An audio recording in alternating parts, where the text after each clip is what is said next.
Hola, vamos a ver en este video lo que son las reacciones en disolución acuosa. Para empezar, vamos a ver algunos conceptos. Por ejemplo, el concepto de disolución, que es una mezcla homogénea. Recordemos cuáles eran las mezclas homogéneas. Es una mezcla homogénea de dos o más sustancias. Eso es importante. Cuando tenemos esa mezcla va a haber un soluto, que es la sustancia que está en menor cantidad. También pueden ser solutos porque pueden ser varias sustancias las que estén disueltas. Y vamos a tener disolvente, que va a ser la sustancia que está en mayor cantidad. Pasa entonces, podemos tener un disolvente y varios solutos. A veces tenemos codisolventes, pero bueno, eso por ahora no va a ser tan importante. Y tenemos lo que son las disoluciones acuosas. Las disoluciones acuosas son aquellas en las cuales el disolvente es el agua. Hay que tener mucho cuidado porque no siempre que haya agua significa que es una disolución acuosa. Entonces esa parte es sumamente importante. ¿Y por qué vemos como por aparte las reacciones en disolución acuosa? Las reacciones en disolución acuosa son sumamente importantes porque el agua es uno de los disolventes que más tenemos en el planeta.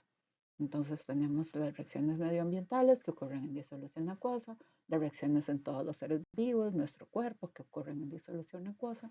Entonces es sumamente importante el estudiar estas reacciones. Cuando tenemos sustancias disueltas, estas pueden ser electrolitos o no electrolitos. ¿Cuál es la diferencia? Vemos acá, por ejemplo, en la figura que tenemos un bombillito encendido y otro no. Entonces, el bombillito se enciende porque hay un par de electrodos dentro de una sustancia que conduce la electricidad. Los electrolitos conducen la electricidad en disolución y los no electrolitos no conducen la electricidad en disolución. El proceso de disolución es un proceso sumamente interesante. Es un proceso en el cual vamos a tener un caso en el cual teníamos una molécula o grupo de moléculas completas y se van a separar. Ya sea que tenemos una molécula iónica que se forma, por ejemplo, de un sodio y un cloruro, o por ejemplo azúcar, que también son varias moléculas unidas, entonces lo que pasa es que se separan. Para este caso particular, entonces lo que vamos a tener es el cloruro de sodio, que en agua se separa en iones sodio y iones cloro. Esto ocurre en tres etapas. Primero la disociación, ellos se van a separar. Luego se da una hidratación donde las moléculas de agua empiezan a rodear a los iones para darse al final entonces la ionización donde se separan los iones. Y este es un caso, por ejemplo, eh, interesante de lo que es un electrolito, que va entonces a promover que se separen los iones y entonces va a haber positivos y negativos y ahí es donde se conduce la electricidad. Tenemos entonces los electrolitos fuertes, que son como vamos a ver en este pequeño video, electrolitos que van a When separarse sodium hydroxide is completamente. Entonces, por dissolved in ejemplo, water, it completely entra el dissociates into cloruro de sodium sodio and y hydroxide el hidróxido, ions. perdón, de sodio y Because entonces sodium se va a separar hydroxide y is los iones completely completamente. ionized Y el in sodio por un solution, lado y el it is referred hidróxido to as a por otro lado. strong Esto base. lo hace It una is base also, of fuerte, eso course, es importante. Y los iones están completamente separados. Tenemos por otro lado electrolitos débiles.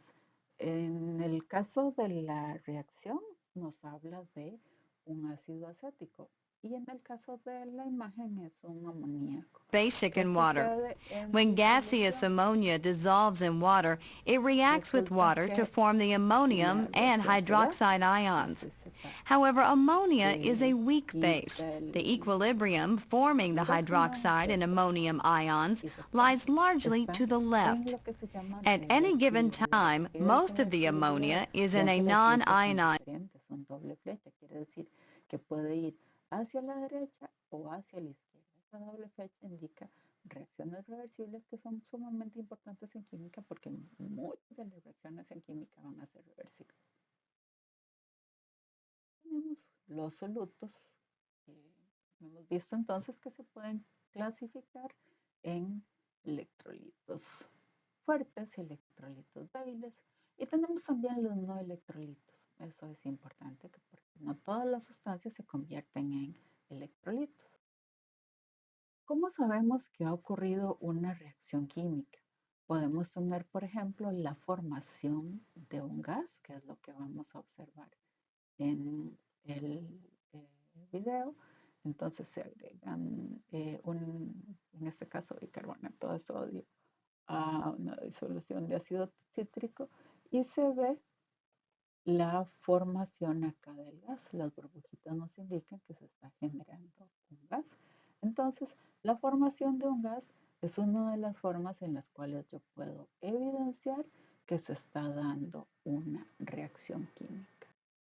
Otra forma.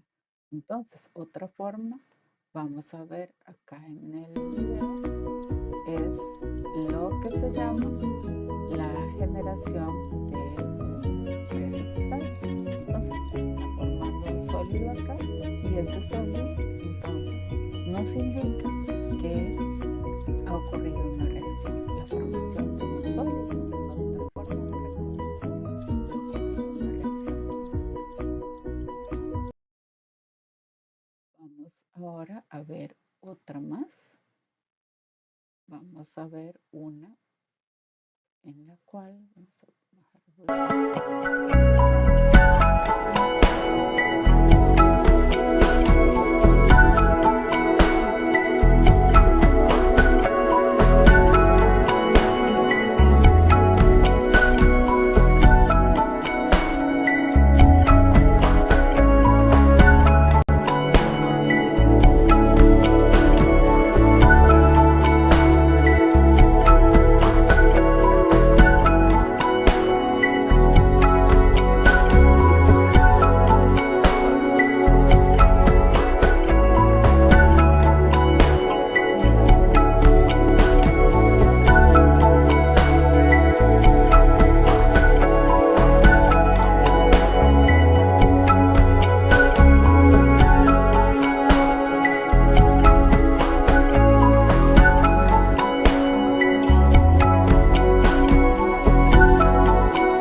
el manganato, que es verdoso, y luego este es el estado de oxidación más 5, que es rojo, después está el más 4, que es amarillo, y ahí vamos viendo los diversos colores. Esto entonces nos da otra forma de reconocer reacciones, que es el cambio de color. Otra más, vamos a ver este otro video que nos muestra otra forma en la cual sabemos que ha ocurrido una reacción química. Observemos qué sucede. Hay un fuerte desprendimiento de luz. Entonces, ese desprendimiento de luz... Let's have a closer look at the reaction. When magnesium is burning, it creates tremendous heat. The temperature of the magnesium flame is around 1500 Celsius. Esto, pues, vamos a observarlo rápidamente, pero lo que vemos es, en este caso, tal vez que se hacen más pequeños, pero lo importante es que hay un cambio de olor. A veces los cambios de olor también nos indican que ha habido una reacción química. Y veamos este ejemplo para ver cuáles podemos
Las reacciones químicas pueden ser de diversa naturaleza y vamos a clasificarlas según el orden de los átomos en combinación cuando dos compuestos se unen para dar un tercero, descomposición cuando un compuesto se une para dar dos o más compuestos. Luego tenemos el desplazamiento, que es cuando un componente toma el lugar de otro en una reacción. Y el doble desplazamiento, que es cuando se da un intercambio entre los componentes que hay en los reactivos para generar productos que hayan sido intercambiados. Tenemos también otra forma que es según el proceso químico que ocurre.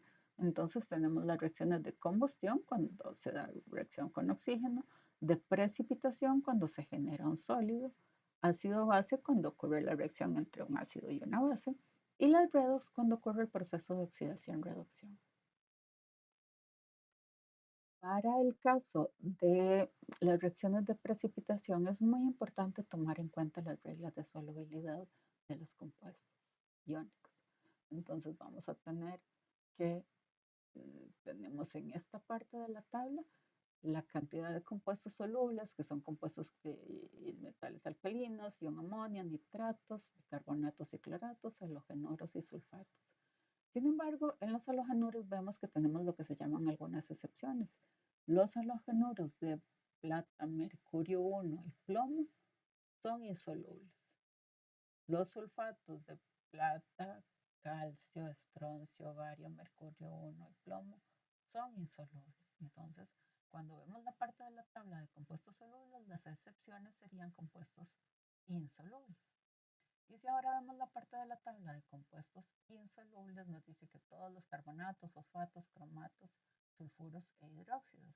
Sin embargo, tenemos unas excepciones. Quiere decir que los, digamos, carbonatos, fosfatos, cromatos y sulfuros de metales alcalinos y ion amonio son solubles. Igual ya lo hemos visto por acá. Y los hidróxidos son insolubles normalmente, salvo los metales alcalinos y algunos bares.